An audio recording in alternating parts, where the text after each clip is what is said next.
Le ministre de l'Intérieur Jacquemain Chabani a lancé vendredi 6 décembre à Kinshasa l'opération de traque des bandits urbains Kuluna, dénommé Ndobo. C'était à l'issue d'une réunion d'évaluation des opérations de la police congolaise contre le banditisme urbain. Pour soutenir cette opération, le major Botamba Linoga Chaler, commandant des forces spéciales de la police nationale PNC, vise à traquer et maîtriser les Kuluna afin de les déférer devant la justice avec sa mission combattre le terrorisme et réprimer.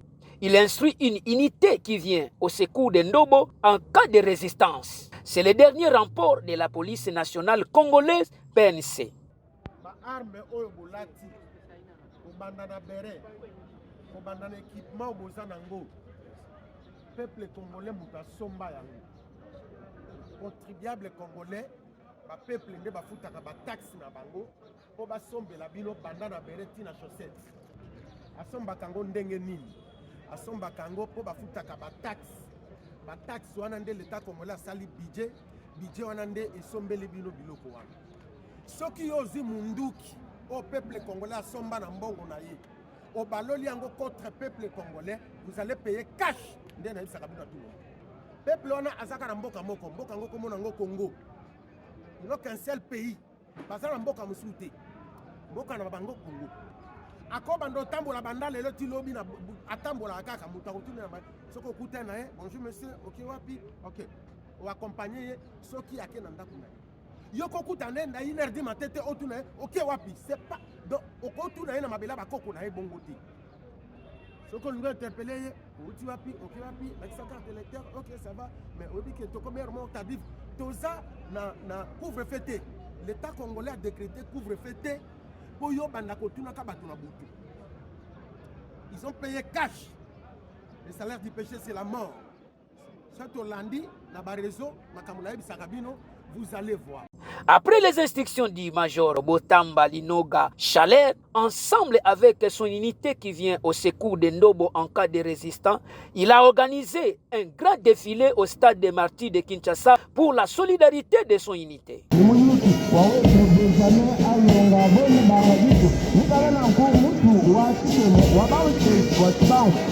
Le major Botamba Linoga Chaler est déterminé pour en finir avec les Kuluna à travers l'opération Ndobo initiée par le ministre de l'Intérieur Jacquemain Chabani, car cette opération va renforcer les capacités de la police nationale congolaise sur la gestion de la criminalité dans les milieux urbains.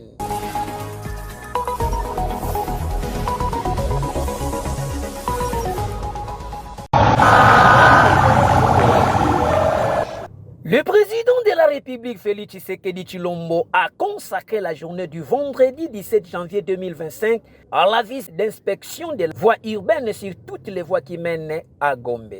Le chef de l'État a débuté sa visite par l'avenue Kasavubu dans son tronçon compris entre les avenues du commerce et Rwakadingi autour du nouveau marché central. Le chef de l'État a fait les constats malheureux sur les avenues du marché, des marais, des plateaux, méconnaissable et envahi de bout en bout par des vendeurs.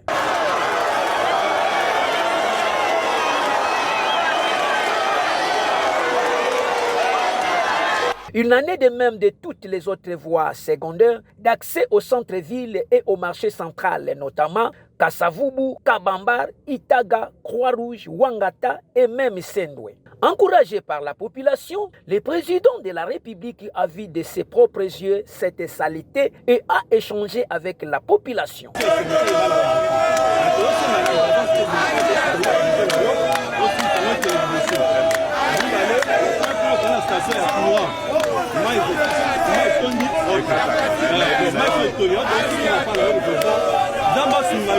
Le président Tshisekedi est déterminé à faire changer cette situation du centre-ville. Il a pris des mesures salvatrices pour le bien-être de tous. Et le gouverneur de la ville de Kinshasa, Daniel Bumba, en a profité pour présenter au chef de l'État les projets des infrastructures routières en cours réalisables dans la capitale.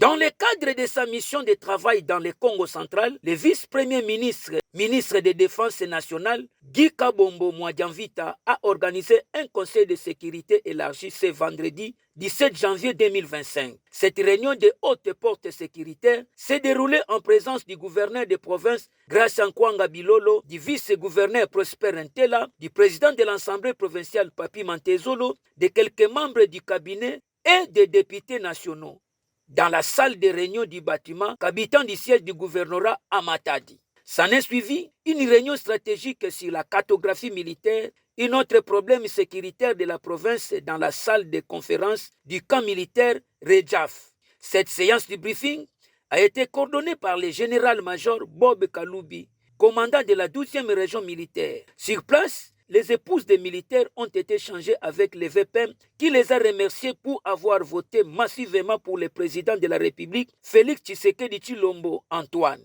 Guy Kabombo Mwadjanvita a visité ensuite les installations du centre de santé du camp militaire, tout en jetant un œil sur les conditions de prise en charge des malades.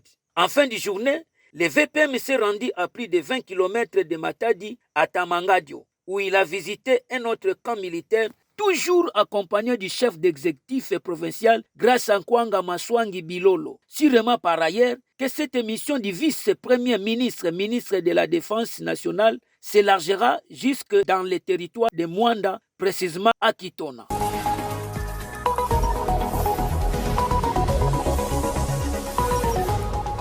La peur et la panique commencent à toucher la Chine face à une probable apparition d'un nouveau virus respiratoire.